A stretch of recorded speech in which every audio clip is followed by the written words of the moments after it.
मूर्ति पूजा कब से हुई, पहले तो ये विचार करो। बताओ मूर्ति पूजा कब से स्टार्ट हुई? बताओ मूर्ति पूजा कब से स्टार्ट हुई? कुछ आइडिया है? नहीं? क्यों मूर्ति पूजा कब से स्टार्ट हुई?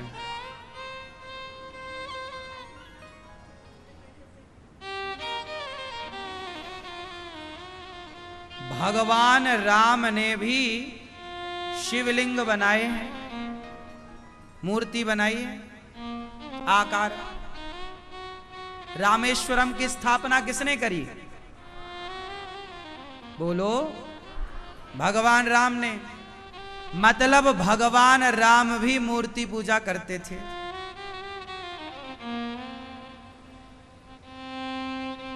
हाँ या ना?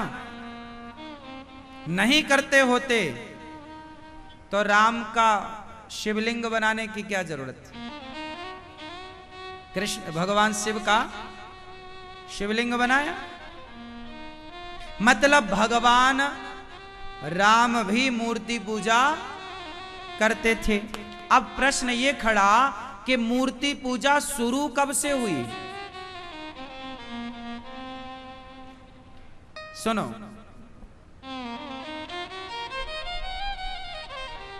सतयुग में एक राजा हुए हैं मनु। मनु और शत्रुपा जी ने तपस्या की। क्या आप लोग ये बता सकते हैं कि इस दुनिया की सबसे पहली मूर्ति कौन है? क्या आप बता सकते हैं कि सबसे पहली मूर्ति कौन है? बताओ। हाँ, क्या आप बता सकते हैं कि सबसे पहली मूर्ति कौन है? नहीं? नहीं बता सकते?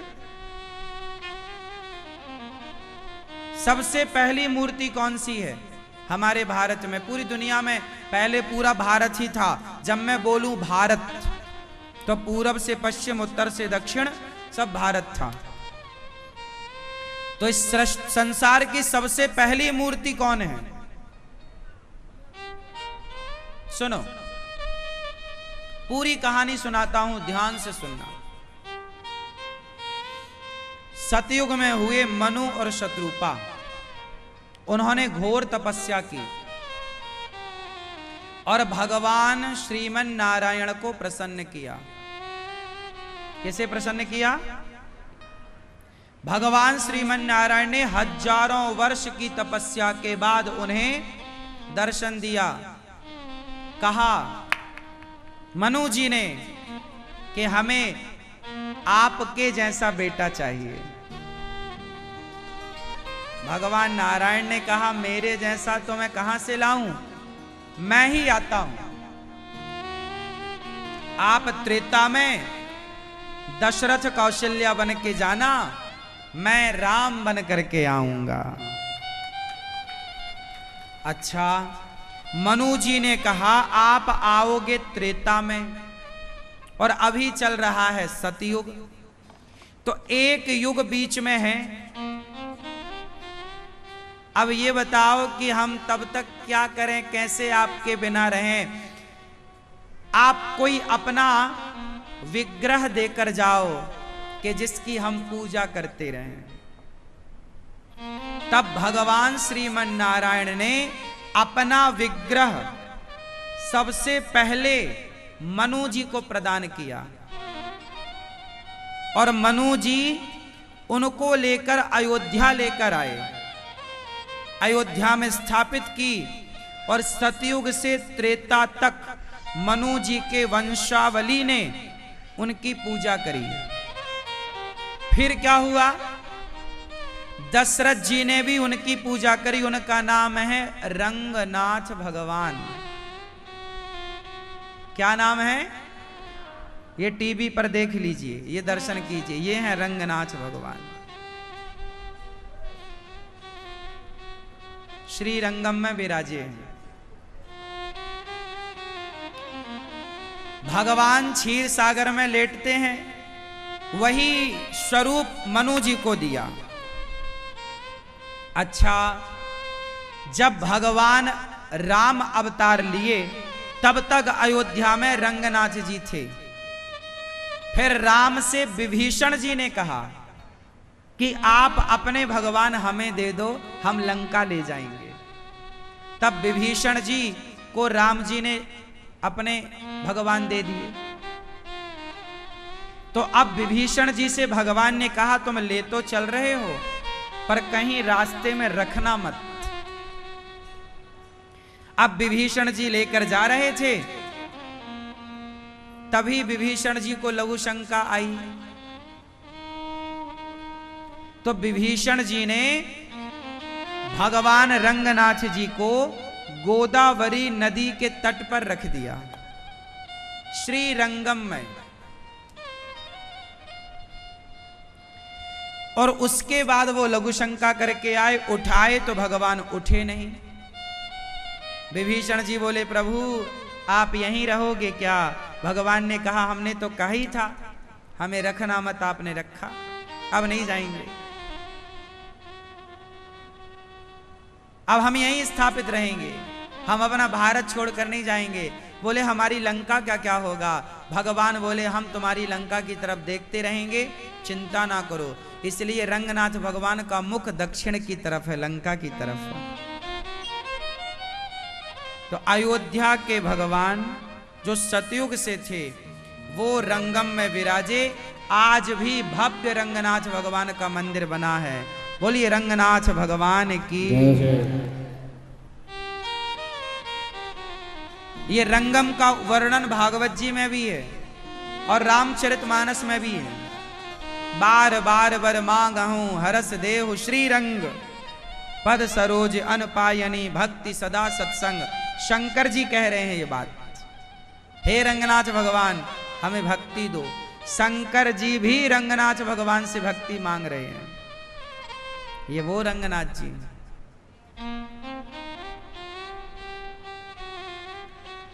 फिर क्या हुआ? ये घटना तो मैंने बता दी सतयुग से त्रेता तक, पर सतयुग में ही एक दूसरी घटना और घटी। जब से मूर्ति पूजा ने तेजी से वो प्रचलित हुई, एक भक्त हुए हैं प्रहलाद। प्रहलाद जी के पिता हिरण्यकश्यपु बड़े पापी और दुष्ट आत्मा थे। उन्होंने प्रहलाद जी से कहा कि तेरा भगवान कहाँ है? तो प्रहलाद जी ने कहा सब जगह है। तो हिरण्यकश्यपु ने कहा क्या इस खंबे पर भगवान है? प्रहलाद जी ने कहा है। तो हिरण्यकश्यपु ने खंबा तोड़ा, तो खंबा था पत्थर का, और जब खंबा तोड़ा तो खंबे से कौन प्रकट भये? बोलो बोलो, नृसिंह भगवान प्रकट भये।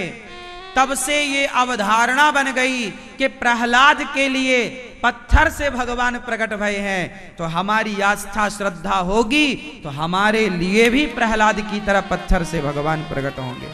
तब से मूर्ति पूजा स्टार्ट हो गई तेजी से। हर जगह फिर भगवान के विग्रह बनाए जाने लग गए। तो ये मूर्ति पूजा कोई आज की नहीं है, कलयुग की। कुछ लोग कहते हैं मूर्ति पूजा में क्या रखा है? भाई भगवान का स्वरूप है। ये बताओ, एक बार स्वामी विवेकानंद जी सभा में, किसी राजा की सभा में गए। राजा बड़ा दुष्ट, राजा बोला कि मूर्ति पूजा बंद करो। स्वामी विवेकानंद जी बैठे थे।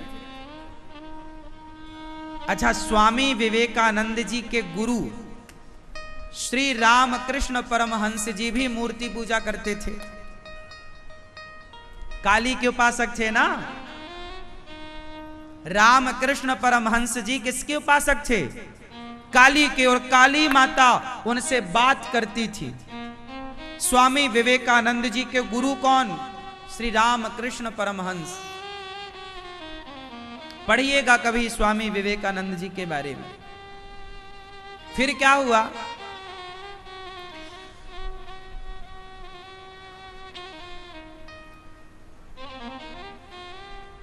कुछ लोगों ने कहा कि नहीं जी, हम मूर्ति पूजा नहीं करेंगे।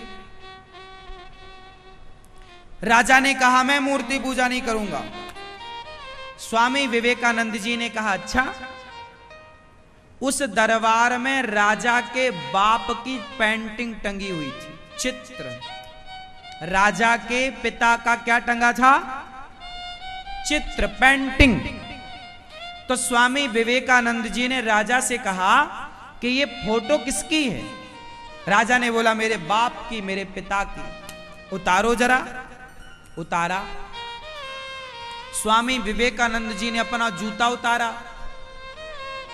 और उसकी फोटो पर, उसके बाप की फोटो पर राजा के जो मारना शुरू किया। राजा बोले खबरदार, क्या कर रहे हो? मेरे बाप को लात मार रहे हो, जूता मार रहे हो। स्वामी विवेकानंद जी बोले ये तेरा बाप थोड़ी है, ना ये खाता है, ना पीता है, ना सोता है, ना जागता है, ना सांस ले रहा है, ये तो बाप की पेंटिंग है। अरे राजा बोला भले पेंटिंग है, पर मैं जब इस फोटो को देखता हूं तो मेरे बाप की याद आ जाती है। स्वामी जी बोले उसी तरह जैसे तू बाप की फोटो देखता है तो तुझे बाप की याद आ जाती है, ऐसे हम भगवान की प्रतिमा देखते हैं ना तो भगवान की याद आ जाती है। इसलिए ईश्वर की प्रतिमा ईश्वर का बोध कराती है। क्यों बताओ? तुम्हारे पिता की फोटो तुम्हारे पिता का बोध कराती है कि नहीं?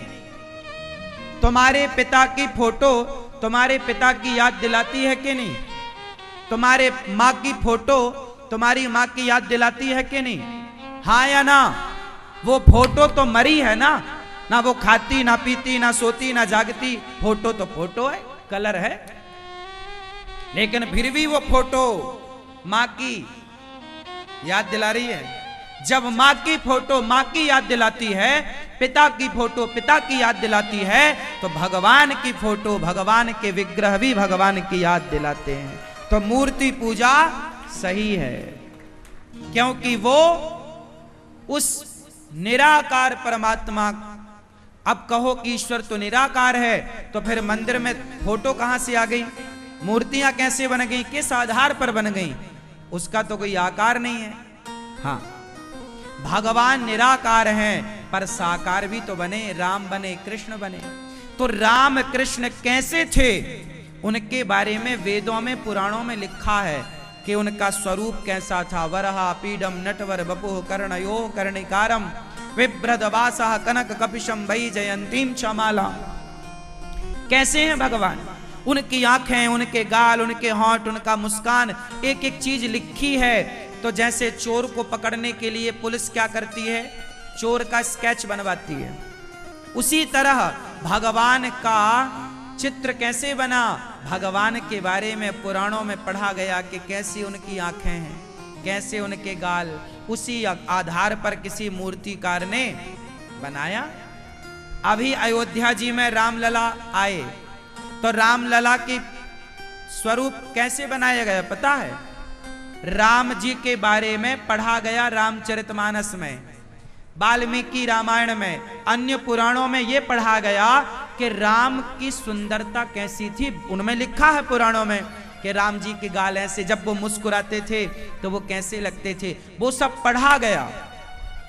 और उसी आधार पर एक पत्थर की शिला पर उनकी मूर्ति उकेरी गई, फिर प्रतिष्ठा कराई गई।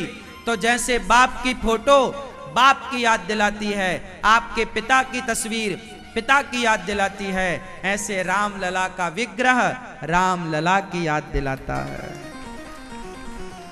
रामलला बनाए गए कलयुग में, लेकिन कलयुग में बने रामलला त्रेता के राम की याद दिलाते हैं कि नहीं? हाँ या ना? क्यों जी, बात समझ में आ रही है? तो मूर्ति पूजा कोई कर रहा है वो गलत नहीं है। तुम नहीं करते, तुम निराकार को मानते हो, तुम निराकार को मानो। कोई साकार को मानता है तो साकार को माने। बिना साकार के निराकार तक नहीं जाया जा सकता। उदाहरण से समझते हैं। चलो, आप अपनी माता का ध्यान करो, कैसी आपकी माँ, इमेजिन करो आपकी माँ कैसी है, आंखें माँ की, गाल माँ के, मुंह कैसा माँ का, देखो जरा, आएगा। जैसे ही आप माँ के बारे में सोचेंगे, माँ की पूरी तस्वीर आपकी आंखों में आ जाएगी। आई क्या? आई क्या? हाँ या ना? ओ मैया सो गई, ध्यान लगाने के बाद सो गई।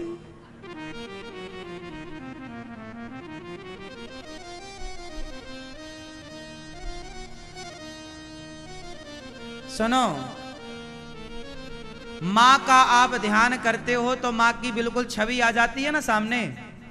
चलो बताओ, जिसने अपनी माँ को कभी देखा ना हो, बच्चे ने ना प्रत्यक्ष देखा हो ना फोटो देखा हो, बचपन में ही माँ मर चुकी हो, उससे कहा जाए कि चल तू अपनी माँ का ध्यान कर, कैसी दिखती है तेरी माँ। जिसने देखा ही नहीं वो क्या ध्यान करेगा? उसके ध्यान में कौन सी छवि आएगी? आ ही नहीं सकती। माँ की छवि आए उसके लिए माँ को देखना जरूरी है एक बार। उसी प्रकार भगवान निराकार है, तो जब निराकार है तो निराकार में तुम ध्यान किसका करोगे? भाई ध्यान करने को कोई तो आकार चाहिए। इसलिए मंदिर बनाए तुम्हारे बाप दादो ऋषियों ने कि ये आकार मन मंदिर में बसाओ, और फिर जब बिहारी जी का दर्शन जाके करो, फिर आप अपने घर में उन्हीं बिहारी जी का आप ध्यान करते रहो। चूंकि आंखों से देखा है ना, तो वो छवि बस जाएगी, उसी का ध्यान करना।